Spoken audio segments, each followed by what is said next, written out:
Assalamualaikum warahmatullahi wabarakatuh. La hadratul mursyid al-Fatihah.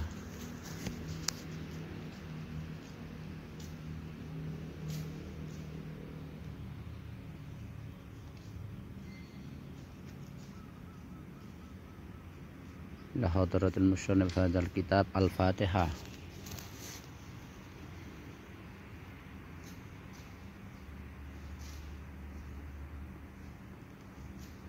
Ila hadiniyah as-salihah al-Fatihah.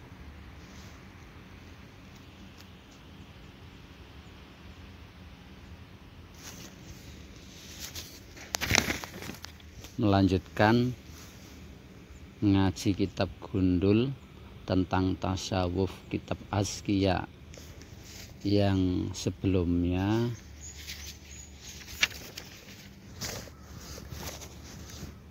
membahas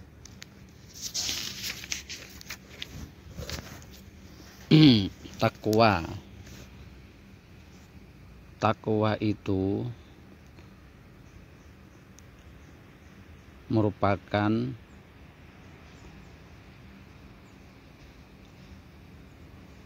inti dari pelajaran kita.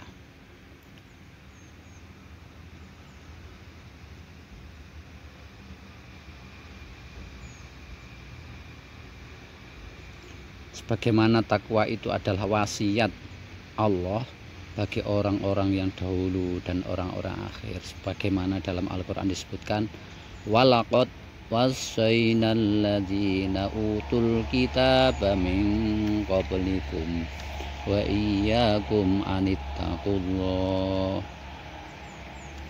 Walaqad wassayna lan yaktene temen wis wasiat sapa ingsun Allah alladzina ing wong-wong utul kitab kan wis diparingi kitab min qablikum saking sadurungira kabeh wa iyyakum lan ing sira kabeh anittaqullah supaya takwa sira kabeh Allah. Takwa ini yang intinya adalah dimensi rohaniyahnya. Amal-amal dohiriyah itu tujuannya biar membekas ke kolbu. Kolbu itu secara fisikly dan isinya adalah rohaniyah. Biar dimensi rohaniyahnya naik sehingga menjadi takwa. Kemarin jalan menuju takwa ada syariat, torekot dan hakikat. Dan syariat diumpamakan perahu, torekot diumpamakan lautan, dan hakikat diumpamakan mutiara di dasar lautan yang menjadi tujuannya nyebrang laut itu untuk mendapatkan intan pakai sarana perahu.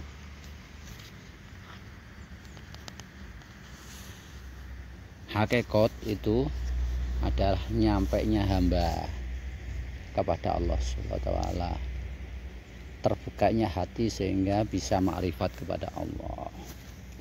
Lanjutnya nadom man ramatu ron li safi natiyar kabu wayagu subah ron sumatur ron hasola. Man utawane sapane wong Roma kang nuju sapa man turun ing inten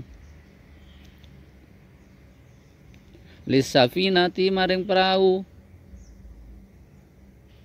yarkapu bakar numpak sapa man wayahu sulan suruh sapa man baharon ing dalam segara sumaturun nuli ing inten hasolah hasil sapa man.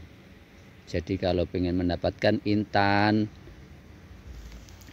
naik perahu dulu untuk berlayar di atas lautan. Jadi syariat atau diumpamakan perahu itu adalah sebagai sarana dohir untuk menyelami laut sebagai perantaranya, untuk perantara antara dohir dan batin itu ada toriko harus dilewati di atasnya yang laut itu, lalu diselami baru bisa menuju pada tempat intan yang dihasilkan. Kalau sudah berlayar di atas laut kemudian menyelam di titik di mana tempatnya intan, lalu berhasil mendapatkan intan. Wa kadza tariqatu wal haqiqatu ya akhi min ghairi fi li syari'atin lan tusala.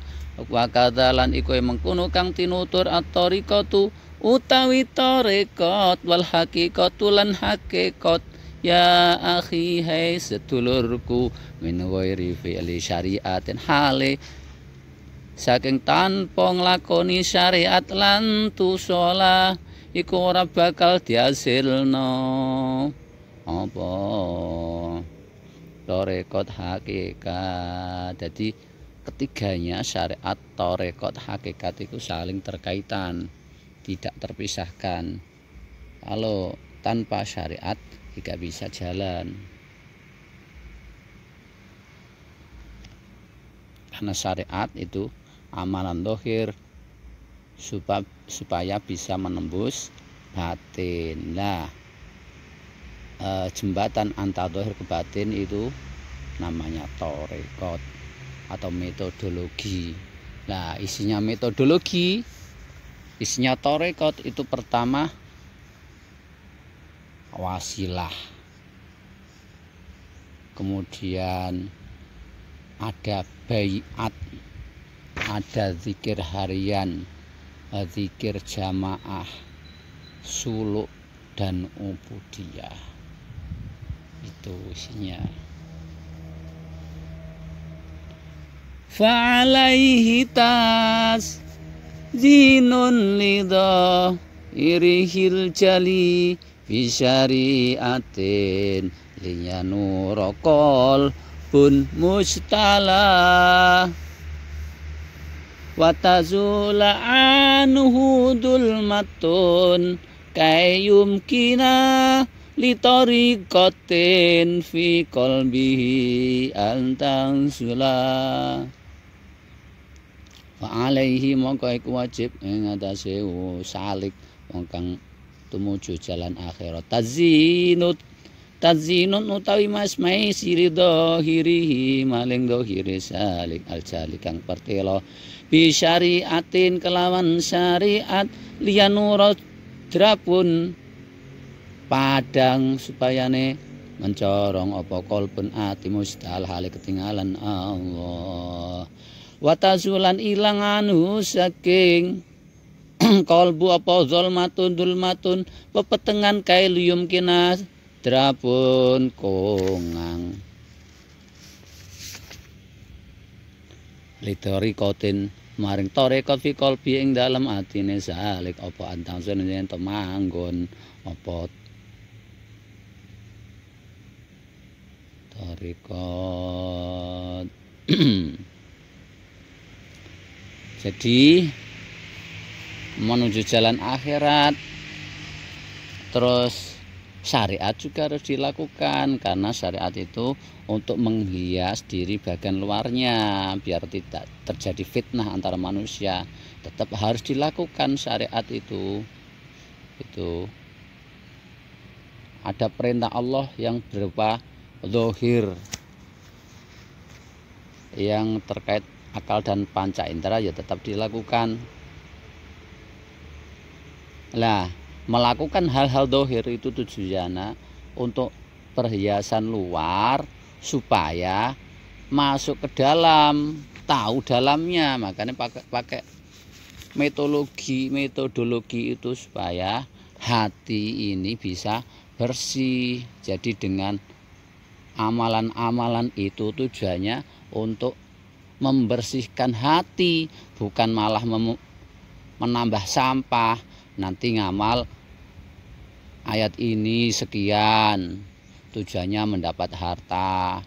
Amalan ini dilakukan ini supaya mendapatkan jodoh. itu namanya bukan membersihkan hati. Amalan ini biar rezekinya lancar dan sebagainya tujuan dunia. Bukan tujuan kita hidup ibadah ini ilahi buduni untuk menyembah Allah, bukan menyembah amalan itu supaya mendapatkan hal-hal yang bersifat duniawi, yang bersifat kesenangan hawa nafsu. Bukan, kita malah membersihkan hawa nafsu supaya hati kita menjadi terang. Jadi amalan-amalan dan torekoh itu tujuannya untuk membersihkan hati. Dalam hadis lain adalah zikrullah, ingat Allah itu obat pembersih hati. Banyak hadis-hadis tentang itu, coba dicari.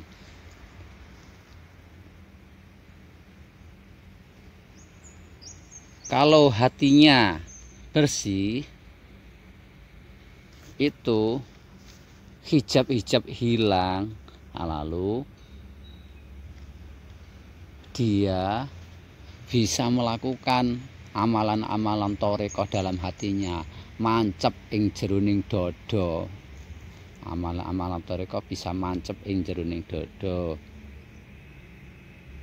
sehingga bisa istiqomah.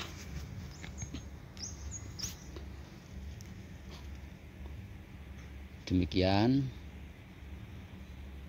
semoga bermanfaat. Wallahul muwaffiq ila aqwamit thoriq. Wassalamualaikum warahmatullahi wabarakatuh.